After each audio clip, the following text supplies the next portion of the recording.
Before 6buzz TV would become the go-to source for breaking news in Toronto and would receive love from fans and followers all over the world. Before 6buzz TV would be the first to report on Toronto Chairgirl, leading to an investigation by the Toronto Police, and it would get the attention of Mayor John Tory. Before 6buzz would get a follow and some love from Drizzy Drake, Murda Beats, Jake Paul, and the Premier of Ontario, Doug Ford, who's the brother of the late and great Toronto Mayor Rob Ford. Hey, Wagwan fam, I'm with 6buzz TV, Jake Paul here, yo. Jake Paul, you know what I'm saying? Ask me questions, let's go. Why am I such a waste to you? Hold on, let me see. Wait, what time is it?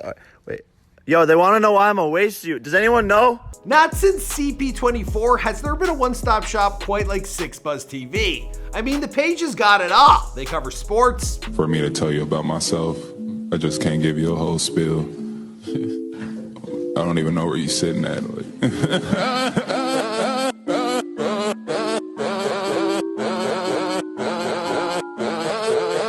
They'll give you traffic updates. Even though that's a parking place, you can't park, sir. I'm to you, man. There's tips, of course, on fine dining. Oh my God, don't burn your fingers. Of course, they've got some good old-fashioned nostalgic clips on there as well. Oh, honey, don't take the whole penis in your mouth. And of course, they promote young and upcoming local talent. Wagwan, come to the gym, live, wallahi, no cap, don't know. Now, over the last year or so, some of you guys might have seen me in the 6buzz comments, and I've been feeling both the love and the wrath of some of Toronto's biggest and brightest. But I've also been hearing from a few of you buck tees and waist suits. Now, of all our comments, I think this one has got to be my favorite. But why does he look like a Toronto Pokemon trainer though? Now, I've also noticed that a lot of you guys, you don't even know that I've been living and filming these videos in Toronto all along. Now, as a matter of fact, some dude with a 6buzz microphone, he was right outside of my studio over Carabana weekend. No, I need to be on this. I need to demand them. You see what I'm saying? So what's your name, G? Rico. They call me G Money or Rico. That's right, these boys, they've been filming on my block and they didn't even knock on my door to say what's up. It's all good though, because I've been talking with 6buzz in the DMs and they've helped me piece together this one-of-a-kind video. Now, if you're not already following 6buzz on the gram, be sure to do so. You can also give me a follow while you're at it at McCrudden. We got links down below. What's going on, guys? It's your boy Michael McCrudden, documenting the rise to fame of the popular Toronto Instagram page, 6buzz TV. Here for you, of course, on Before They're Famous. Gee, you know these mons been hustling hard, you know? And no one been giving them proper recognition. You heard? Oh, man. Sorry, I won't do that again. Now, these dudes have long been a mystery and people are always asking me who is behind this account. Some people actually thought it was me. I'm like, no chance. Now, I'm glad we're finally getting down to the nitty gritty. And if you like this video, you should definitely check out our sit down interview with For Y'all Entertainment. You guys gotta also let me know who to document next in the comments down below. Maybe I should do one on Debbie. Or what about this guy? Honestly, I went to school for media in college, and social media was one of the classes, and the lady was trying to teach you how to get famous.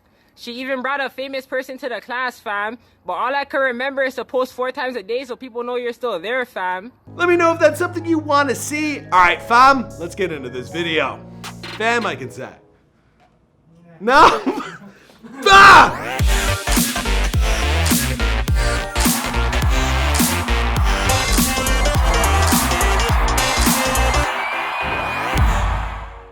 Now, to put together this piece, I had to scroll all the way back to the very beginning of 6buzz TV, and with over 1,300 posts, well, that took some time in itself. Now, their oldest post that still exists on the page, it was a voiceover of a Febreze commercial posted in April of 2017. Damn, your room's like crusty post. What are you dealing with?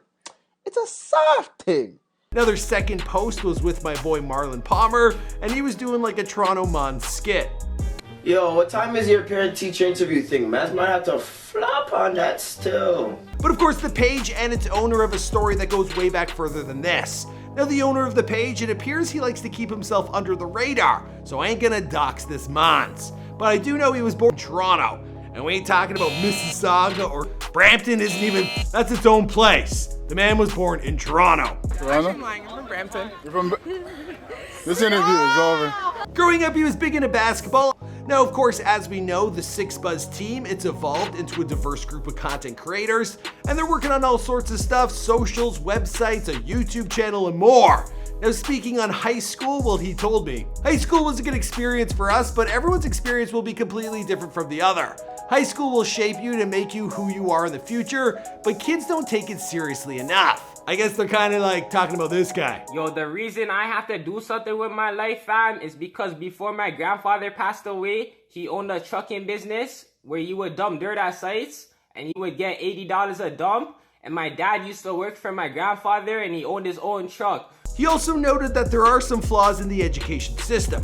For example, he told me, the music department, they will only teach you how to play an instrument, nothing about the rest of the industry and all the possibilities in that field. I educated myself with the industry and realized I don't have to be the actual artist, but maybe the 4 different types of managers, publicists, etc. Now at the end of the day, him and his boys, they knew that they wanted to be in the entertainment industry. They were going to get involved some way, shape, or form. Now when asked who they've taken inspiration from, he told me, cliche, but Drake. He really paved the way for any possibilities in a city where dreams stayed as dreams. From as long as I can remember, grade 5, all my older heads were bumping Drake, so I always felt I grew up watching him grow and take over, which always proved that making it in a city like Toronto really is possible. Now the dude had been experimenting on Instagram with a page known as Northbound Buzz, and he saw other platforms like Say Cheese TV, they were blowing up underground artists south of the border, so he saw an opportunity in the Canadian market, something that hadn't been tapped into just yet. Now the page had started out with a few memes and whatnot, but that whole thing it no longer exists. Now from there he went to college at George Brown, but the school, it got closed down over a strike. Not knowing this would last a week or 2 months, which it did, well it was decided to give 6ixBuzz a real push, and he started posting hip hop themed content. Now I've already showed you guys some of the oldest posts, but they also got on there popular topics that were trending at the time. I'm talking about fidget spinners, I'm talking about the mannequin challenge, Boonk, Lil Xan, and more. I've only heard one of your songs, and I just literally listened to it before this interview. Betrayed. Yeah, it was terrible. Terrible. And, well, it wasn't terrible, it just wasn't all the way good. My mom also agrees with you. No shade to Lil Xan, okay. Maybe a little shade, but it happens. I mean, this channel, it was printing millions of views per video around the exact same time. And if you guys were watching this channel back in 2017, let me know by hitting that like button right now. All of a sudden it exploded. You love me. You really love me. Now it's important to note that all the elements that make 6ixBuzz so popular and beloved today, they still existed back in the early days. It was urban, it was unfiltered, it was Toronto focused and relatable to everyday youths. Now it also focused on the stars of the internet and it gave features to some interesting Toronto characters. Now some of this stuff, you just couldn't even believe it was real. Me want to tell you something. My husband is 77 and he can't get bumbuckler wood. Hold on there, yo! In January of 2018, they were celebrating 60,000 followers. In February of 2018, the page really took off. Now all of the posts, they gradually started growing together, but their first big one to hit the news, well, was one about a man who took a joyride on the back of a subway. This is when they had 40,000 followers. Now due to new rules here on YouTube, I can't show you the video, but the story got picked up by mainstream news and they actually credited 6ixBuzz. Must be a Canadian thing, that was nice. Now the first video I remember seeing on 6ixBuzz was a kid hitching a ride on the back of a bus. I couldn't believe it. Actually, what's the post that you first saw? The one that got you to follow? Let me know if you remember in the comments down below. Now the first really famous people to follow them were Toronto rappers like Puffy Els, Young Tory, LB Spiffy, and then Murda Beats. He followed them at 25K, but then he unfollowed them for a little bit and came back. Then at 60K, well they got a follow from the one and only Drizzy Drake. Trust me, man. That's what I'm saying. Like, yo, it's just a classic for the city. You know what I'm saying? By April of 2018, well, they'd clocked in over 200,000 followers. Now, with its growing influence, young and upcoming Toronto youths, well, they began doing what they could to have their videos shared or their memes reposted on the page. Now, it turned their DMs into getting flooded with all different types of content on the daily. Some were funny, some were ghetto. The tons of them were just like relatable, and then there was just plain crazy, like this guy. Why am I afraid? I'm not afraid. I'm afraid of the boogeyman. Who's the boogeyman? You figure it out. Side note, now the team that filmed that video, I actually worked with them when I just started on YouTube. And that video went viral. I was like in the back end, seeing it go like everywhere. I'm like, this YouTube stuff's crazy. If that guy didn't exist, I might not exist. For real. that guy showed me the power of YouTube. Let's move on. I'm getting out of here. The owner of 6buzz must be feeling a similar kind of way because he told me, social media has given the youth power to have a talent scene. Nowadays, the youth have the power. We have the creativity. We know what other youth with the same mindset will like, but always seems like we're pushed to the side. Doesn't make sense. It hasn't been all love though. There have of course been brawls in the comment section between followers. There's been people fighting for top comment. There's others unhappy with some of the content that's been posted. And because we're in the late 2010s, well, of course there are trolls. Most notably, a young Long Island rapper by the name of Lil Tecca. This guy's a fucking waste, man. This guy has to copy his flow to get fame. You're really banned from the 6 fam. Damn, you're not allowed to listen. So after seeing the engagement on 6buzz, well, Lil Tecca, he would spend his free time engaging with some of the page's super fans. Then we would make shout outs about Jane and Finch, and he would talk down about Toronto artists. Now this troll behavior, it turned into clout. And well, look at Lil Tecca now.